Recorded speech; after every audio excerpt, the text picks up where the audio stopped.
The text arrived while I was finishing up inventory at my boutique. It was short, direct, and devastatingly arrogant. "I'm leaving you. I've already drained our bank account. I'm moving in with Vanessa. Good luck." I stared at the screen, my heartbeat steady, my hands unmoving. I didn't cry. I didn't scream. I didn't even blink. The only sign that my husband of 12 years had just nuked our marriage over a text message was the way my grip tightened around the clipboard in my hand. Across the counter, my assistant was wrapping a customer's purchase in our signature silver paper. I smiled, nodded at the customer's compliment about the boutique's ambiance, and wished her a lovely evening. No one in the store would have guessed that my entire marriage had just ended with a single text message. I placed the clipboard down, picked up my phone, and typed my response. "Good luck, Jake." That was it. No begging, no anger, just 2 words. Then I slid my phone into my pocket and continued my work as if nothing had happened.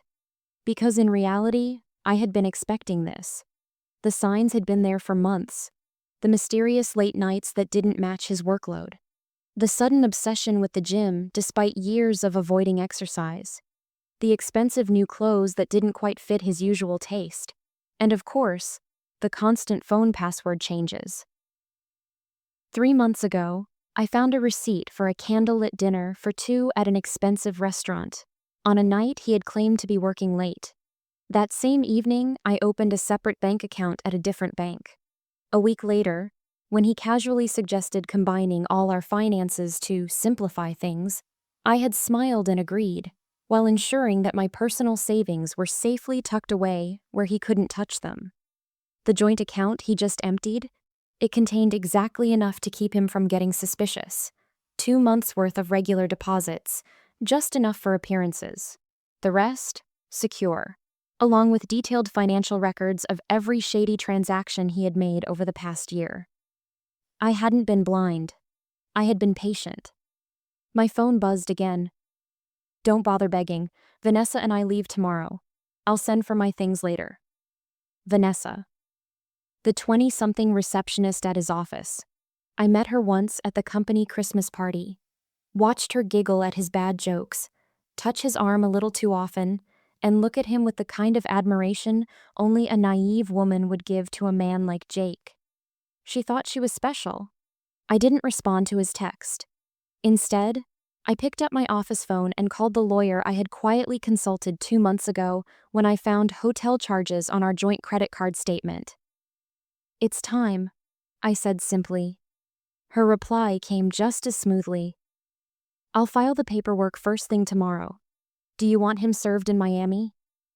I leaned back in my chair, exhaling slowly. No rush. Let him think he's won first. Another message from Jake. "I know this must be hard for you. You're not getting any younger after all. At least you have your little shop to keep you busy." My little shop. The boutique I had built from the ground up. The business that generated more income than his middle management job ever did. The business he never understood, never supported, and always downplayed. I smiled. He had no idea what was coming. I spent the rest of the evening in our house. My house. Since I had inherited it from my grandmother and kept it in my name despite Jake's repeated suggestions to add him to the deed. Another instinct that had, thankfully, paid off. While organizing the paperwork my lawyer would need, I came across our wedding album. I flipped through it absently, looking at the man Jake used to be. The man before the midlife crisis. The arrogance. The obsession with youth.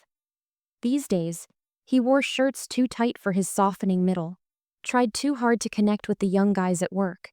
Used slang that sounded ridiculous coming from a man of 45. My phone buzzed again. "I've been planning this for months. Vanessa understands me in ways you never could. You'll be fine. Maybe you'll find someone more your age. I already told my family, and they agree. We just grew apart.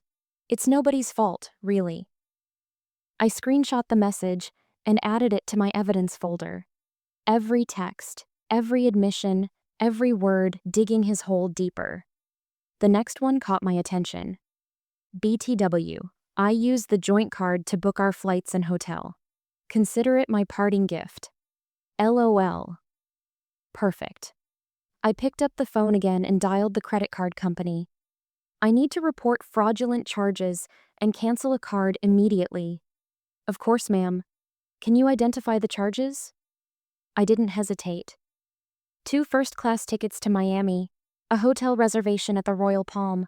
Also, I need to remove my husband as an authorized user. Do you have documentation of the fraud? Text messages from my husband admitting he used our joint card to book a trip with his girlfriend after emptying our bank account. I'd be happy to forward them. The representative's professional tone couldn't quite hide the satisfaction in her voice. Consider it done, ma'am. Tomorrow, Jake and Vanessa would arrive at the airport only to find their tickets invalid. Their hotel reservation canceled. By the time he realized what happened, my lawyer would have already filed the divorce papers. My phone buzzed again. Don't worry about the house. I'll let you stay there until you find something smaller. I actually laughed out loud at that one. Did he really think he had any claim to my home? Another message. I know the shop means a lot to you. We can work out a fair payment for your half. My half. Of my business. The business I built, funded, grew. I poured myself a glass of wine. The expensive kind. The kind I had been saving for a special occasion. This qualified. Tomorrow, Jake would learn some hard truths about property law. But tonight, I would enjoy the quiet and plan my next move. The morning was crisp and bright as I arrived at my boutique, unlocking the door with the same steady hand that had held my phone the night before. The difference? This morning, I knew everything had changed. I turned off my phone's silent mode, and, unsurprisingly, the notifications flooded in. Jake, 7:13 a.m. WTF did you do? Jake, 7:15 a.m. The airline won't honor our tickets. The hotel canceled our reservation. Fix this. Jake, 7:20 a.m. Answer me. I smiled, setting my purse down behind the counter. The first wave had crashed against the rocks. By noon, the second wave hit. Jake's mother. My phone buzzed as I was carefully arranging a window display. I glanced at the name on the screen and let out a slow breath before answering. Claire, dear, she began in that artificially sweet tone that had always irritated me. I just got off the phone with Jake. He's devastated. He said you're being vindictive and... I put her on speaker and continued arranging the display. Did he mention, I interrupted, that he emptied our bank account and used our joint credit card to book a trip with his mistress? Silence. Then a week. Well, he said you'd grown distant and he... I picked up my phone and scrolled to the screenshots. Barbara, I have the texts. Would you like me to read them to you? The one where he bragged about taking the money? Or the one where he mocked my age? Another pause. He did seem a bit cruel, she admitted hesitantly. I told him that text message was inappropriate. I sighed. I appreciate the call, Barbara, but I think it's best we end this conversation now. My lawyer has advised minimal contact with Jake's family during the proceedings. Proceedings? She echoed, voice tight with alarm. Divorce, Barbara, I said simply. Effective immediately. Her stunned silence was satisfaction enough. I ended the call and turned my phone face down on the counter. The first true cracks had appeared in Jake's carefully constructed reality. By late afternoon, the gossip had spread. Mutual friends started reaching out, some pretending to check on me, others just fishing for details.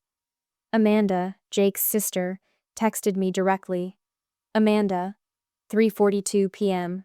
Claire, I just heard. Is it true? I debated ignoring it, but Amanda had always been the smart one in his family. Me. If you mean, did Jake empty our bank account and run off with a 22-year-old receptionist? Then yes. Amanda, 3:45 p.m. Jesus, he made it sound like you pushed him away. I sent the screenshots. It took her 5 minutes to reply. Amanda, 3:50 p.m. Wow, he's such an idiot. I didn't disagree. The next blow came from his new life. Jake's glorious Miami escape had turned into a disaster. According to Amanda, who had the inside track on family gossip, Jake tried to use his personal credit cards once the joint ones were shut down. But surprise, surprise, they were maxed out. Apparently, he'd been living on credit for months, just waiting for the big break that never came. Now, Vanessa was learning the truth. No first-class flights, no luxury hotel, no shopping sprees, no unlimited cash flow. Instead, a cheap budget motel near the airport. And the worst part for her? The age gap that once seemed so exciting when they were sneaking around was starting to feel uncomfortably real. Jake was a 45-year-old man sleeping on scratchy motel sheets, ranting about how his vindictive ex-wife ruined him. Not exactly the romantic fantasy she signed up for.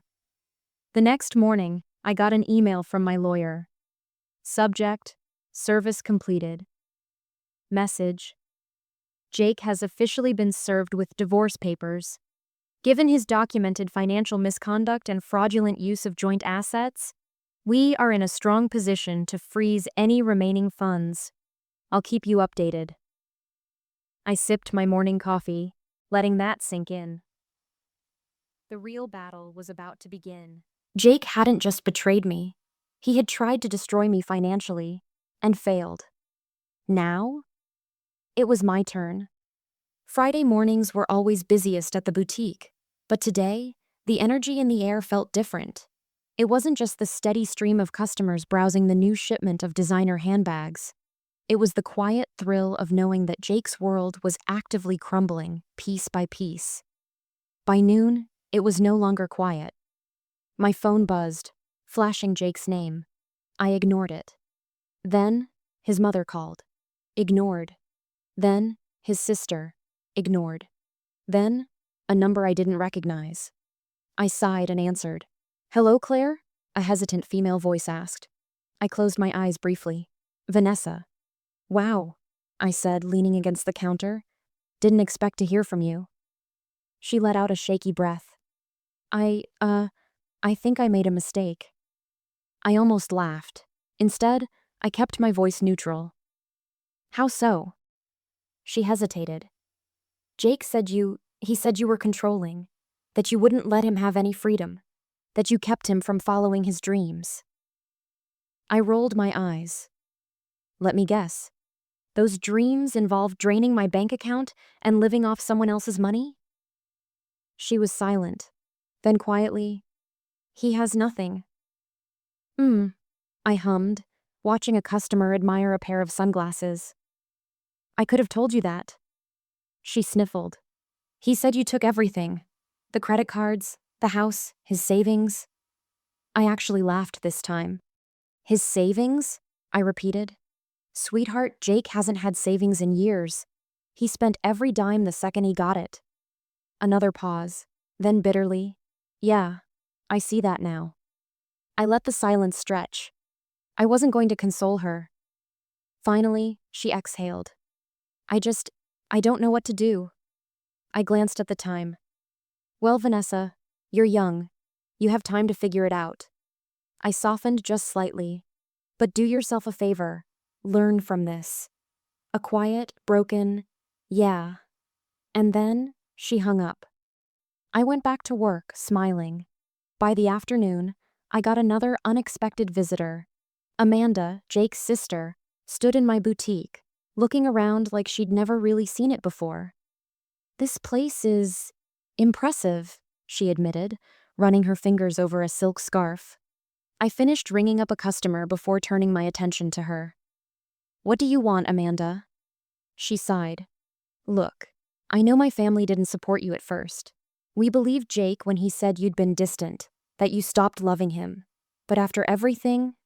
She shook her head. "I can't believe we bought his lies." I folded my arms. "And?" She met my gaze. "And we're done enabling him." Now that was interesting. She hesitated. "Mom still struggles with it, but after she saw the texts, the way he bragged about taking your money, she was horrified." I raised an eyebrow. So you're saying the golden boy has fallen? She snorted. Oh, he's crashing hard. Vanessa's dumping him.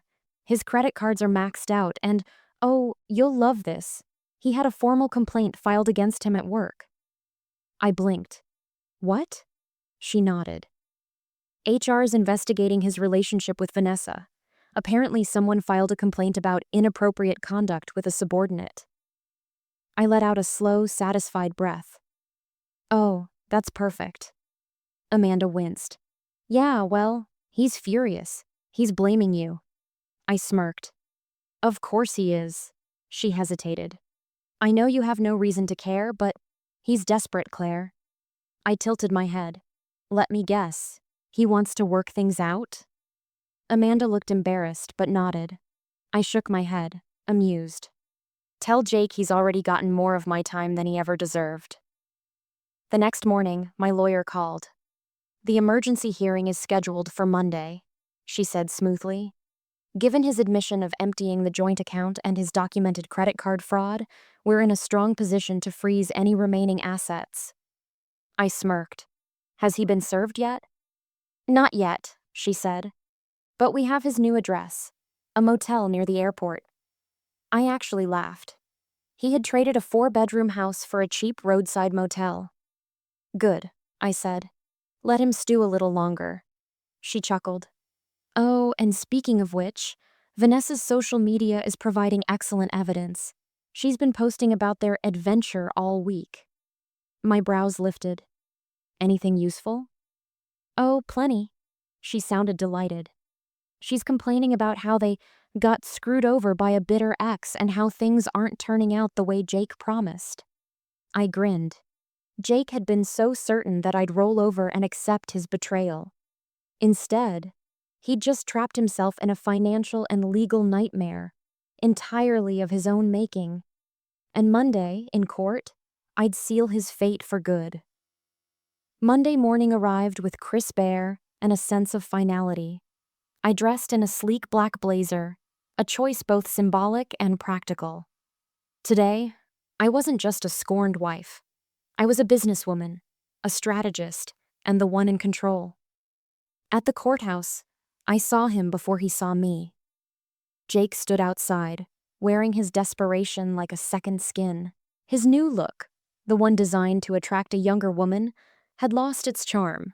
The expensive designer jeans he'd bought months ago were starting to fray, and the blazer that once screamed midlife crisis now looked out of place on a man who had lost everything.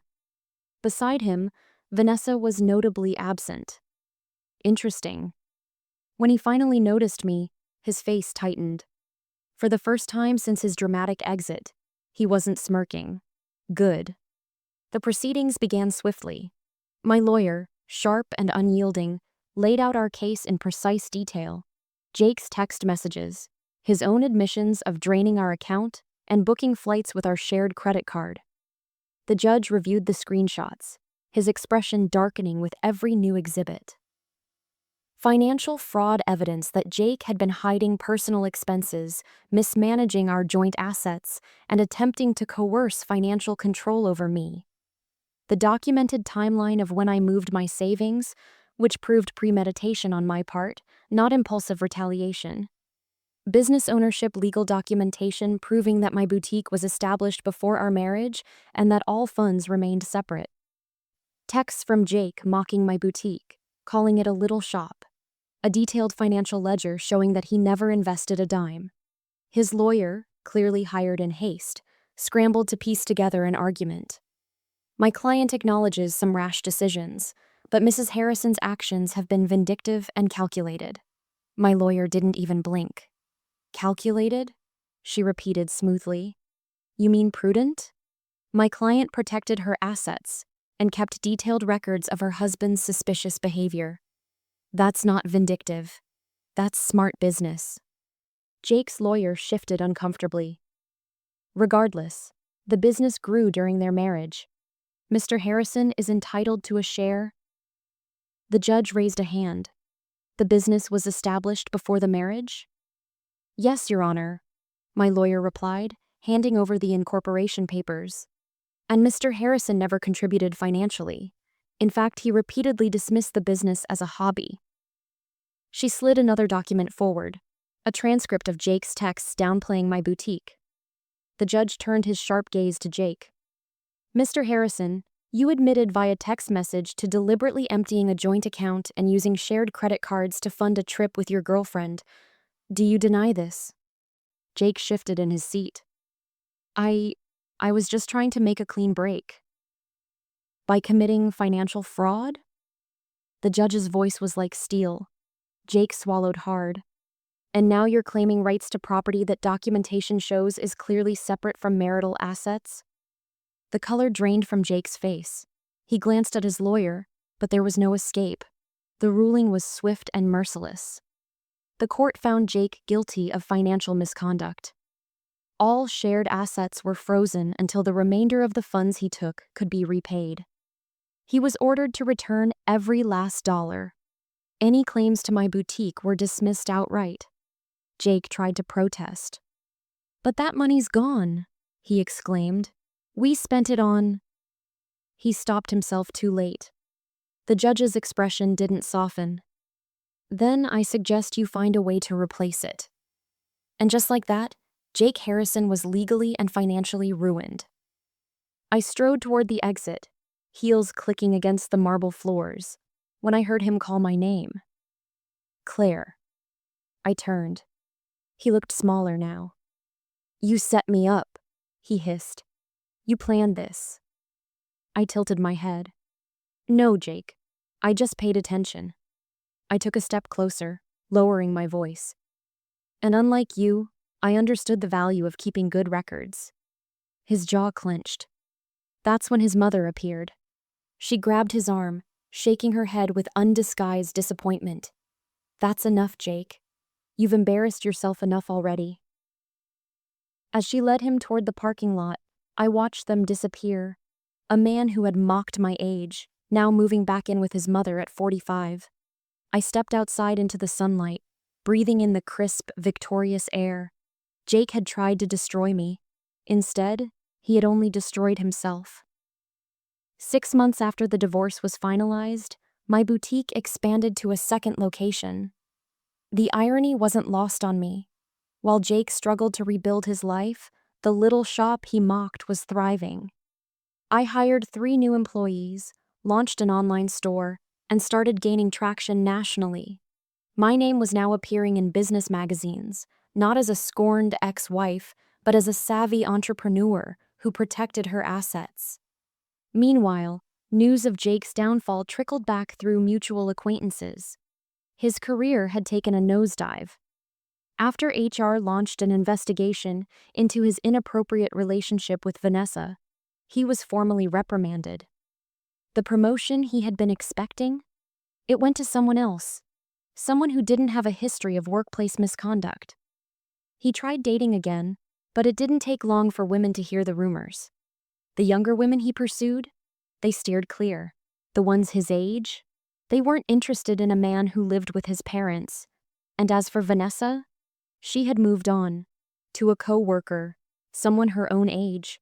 Jake had sacrificed everything, his marriage, his financial stability, his reputation, only to end up alone. I was standing at the grand opening of my 3rd boutique location when I saw an unexpected visitor. Vanessa. She looked different, older, wiser, or maybe I was the one who had changed. She hesitated before approaching. I owe you an apology, she said quietly. I studied her carefully. For what? She exhaled. For believing him, for thinking you were the bad guy. She shook her head. He told me you were controlling, that you didn't support his dreams. But then I watched him pull the same manipulation tactics on me. I continued arranging a display of sunglasses. Those weren't dreams, Vanessa. Those were escapes. She swallowed hard. I know that now. Then, she admitted something that genuinely amused me. When you froze the accounts, he thought my apartment would be temporary, that I'd help him get back on his feet. But after 2 weeks of him complaining about the size of my closet and suggesting I take out a loan for a bigger place, I understood exactly what you meant. I actually laughed. Let me guess, I said. He had big plans, but no way to fund them. She gave a dry, exhausted smile. Exactly. Then, after a pause, I'm dating someone my own age now. We have student loans and a small apartment, but at least we're building something real. I simply nodded. She had learned her lesson. After she left, my assistant whispered, "Was that the girlfriend?" I smiled, shaking my head. "No," I said. "That was just another woman who learned the same lesson I did."